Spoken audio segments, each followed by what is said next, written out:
see what chapter is this? Chapter 3. He gives the five factors from which victory can be known, and one of them is uh, the army whose upper and lower ranks have the same desires will be victorious.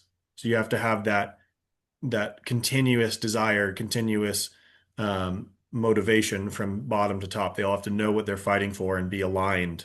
And he talks about knowing knowing when you can fight, knowing what it is to be victorious. He says, for this reason, this is chapter 4, the victorious army first realizes the conditions for victory. So you specify what it is to win.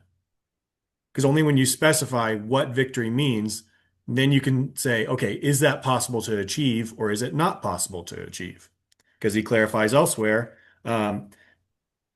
one who knows when they can fight and one who knows when they cannot fight. That's one of the five factors.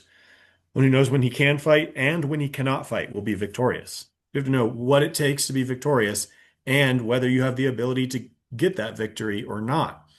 And he talks about how um, you can't cause someone else to be defeatable. You can't make it so that they're defeatable. You have to see whether they are defeatable or not. And if they're not defeatable, then you have to work on yourself and get things together until and wait for a time when they are defeatable. And that ties in, those all tied in a lot of things, but what comes to my mind is the approach to Afghanistan. I mean, I grew up, I was young when we went into Afghanistan. I didn't know anything about history, but many years later, it's like, oh, Afghanistan has been invaded and fought over for the last 200 years, and zero countries have been successful at taking them over. Like, that's some relevant information that someone might want to consider. And it's like, you have to know your enemy, you have to know what you're getting into, you have to know the conditions for victory, and you have to realistically consider, can we have this victory? Can we achieve this? He talks about counting the cost of assessing your provisions, your rations. And we're just so far off the boat on that. We're just like, oh, another thing, let's go do it. Well, do we know what the thing is? Do we know why we're doing it? Have we seen whether we're gonna, obviously we can't afford it at this point. I mean, we just keep cashing checks, writing checks and letting people cash them. So again, that goes back to, well, clearly it's enervating the people, clearly it's depleting the country, but for some reason we keep doing it. There must be, you know, something driving this that is external to those who are paying for it, clearly. I mean, just cause and effect wise, like that seems to be, it's like the planet thing. Like, oh, they think there's another planet because there's this gravitational interference thing that would be explained by a planet. It's like, well, we keep getting into these cycles that aren't benefiting us. Therefore, they must be benefiting something. Like we must be being drawn in that direction for some reason. And I think that's where things are heading, as more information becomes available. I'm hoping that people kind of naturally come to that conclusion that, wait a minute, maybe a lot of these things aren't necessarily in the best interests of the people. I want to go back to your prior point and understanding the enemy, understanding, the terrain, understanding the earth, understanding the see, how does he word it? Uh Heaven and earth, right? Heaven, temperatures, the time of the year, the weather. Right. That Uh would have been good for Hitler to consider when he invaded Russia, right? right. Same Napoleon too. Yeah. I Yeah. mean, these people would have understood. I mean, and see, that's what's interesting. Not to go on a too much of a side tangent here, but if I remember correctly, in the movie Napoleon with Joaquin Phoenix, they even made a point. Napoleon made a point of him stating that he had read The Art of War. Hmm. I mean, I'm just a dude. I'm just a peasant, with a copy of this here, and I'm reading the first five chapters, and I'm already thinking like, wait a minute, I guess Right. hindsight's 2020, but I mean, come on.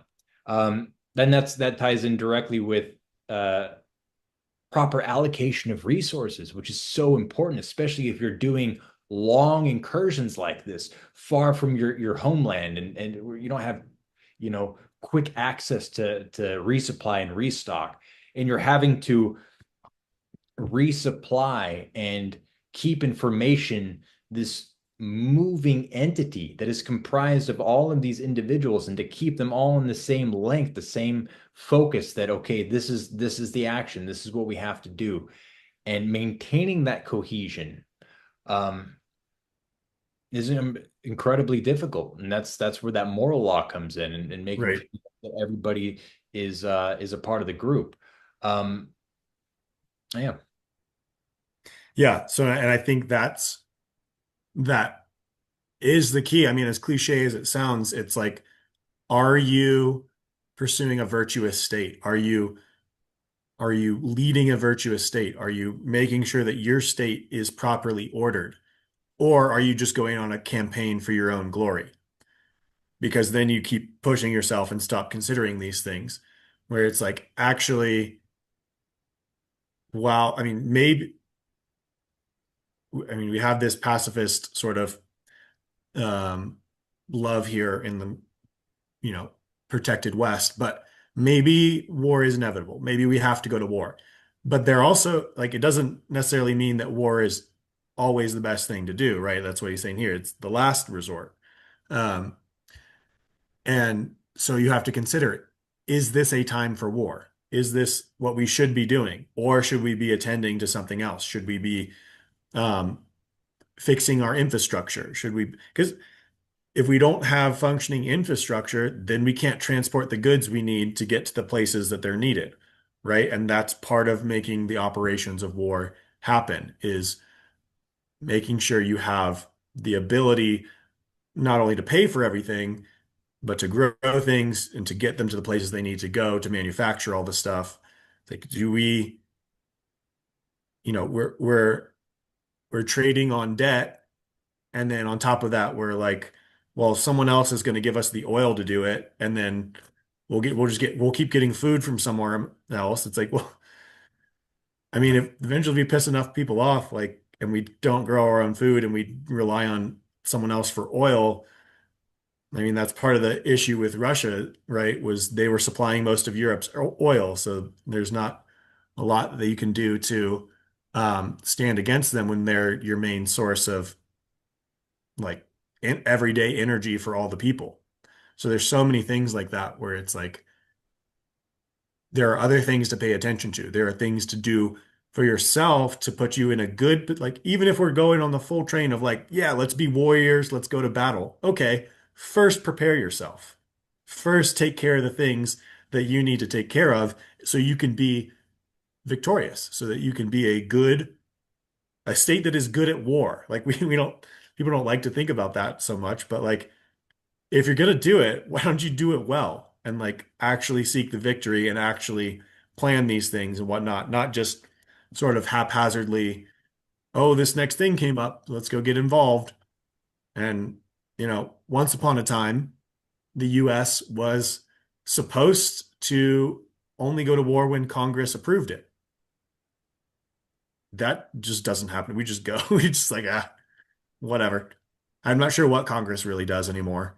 But Pass everybody's, beautiful bills. what's that? They pass big, beautiful bills, don't they? Yeah, yeah.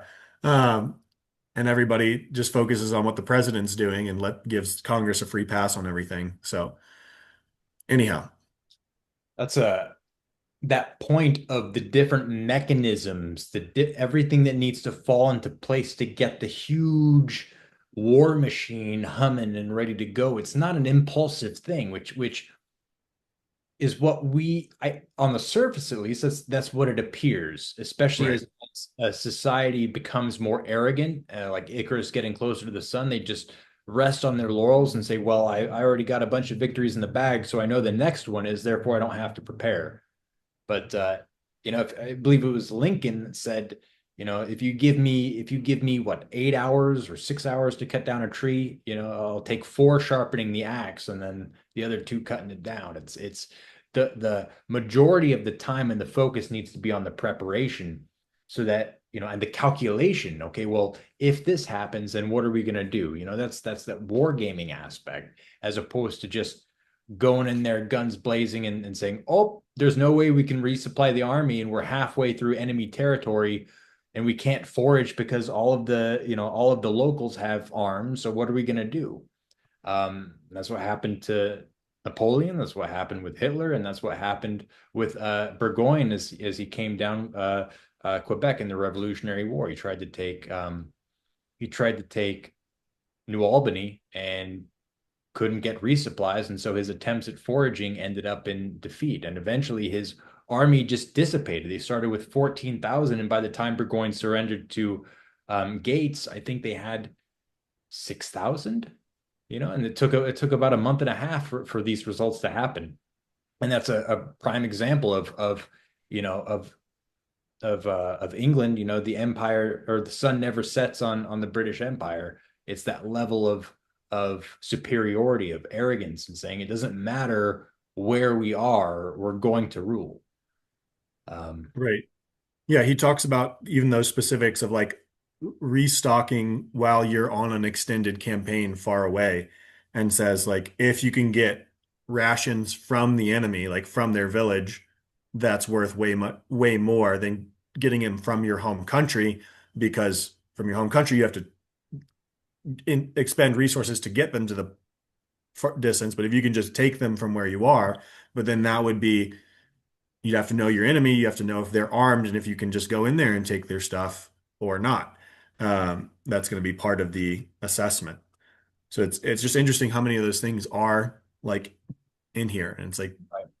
And you you can can, make these correlations. it is possible to just think about these things and account for Right. them. And I think that's the basic thing that I'm really taking out of all of it is like pay attention, do like due diligence, look into things, account for stuff, and have some discernment, not just act impulsively. Like try to assess the situation, try to have a systematic breakdown of what you should know, what you don't know, and like see where that puts you, right?